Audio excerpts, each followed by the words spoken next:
हा अवॉर्ड एखाद्या व्यक्तीसाठी नाही, हा award Pratyush retails private limited कंपनीसाठी आहे. 2026 मध्ये लोकमत कडून मिळालेली ही ओळख माझ्यासाठी फाउंडर म्हणून अभिमानाची आहे, पण त्याहून जास्त जबाबदारीची पण आहे. कारण प्रत्युष म्हणजे एक ब्रँड नाही, तर तो आहे हजारो लोकांचा विश्वास. हा अवॉर्ड सेलिब्रेशनसाठी नाही, तो एक रिमाइंडर आहे की प्रत्युष रिटेल्स प्रायव्हेट लिमिटेडवर हजारो लोकांनी विश्वास ठेवलाय.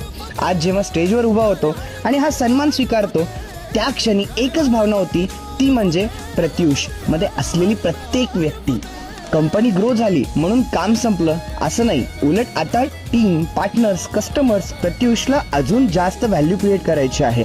रिकग्नायझेशन हा एंड नाही, तो नेक्स्ट लेवलचा स्टार्ट आहे. कारण 0 पासून सुरू केलेला प्रत्युषचा प्रवास फक्त 2 वर्षात इथेपर्यंत पोहोचलाय. हे आजही अविश्वसनीय वाटतंय आणि हा क्षण पुढचा प्रवास अधिक जबाबदारीने चालायची आठवण करून देतो. आणि प्रत्युषवरती विश्वास असल्याबद्दल तुम्हा सर्वांचे खूप सारे आभार.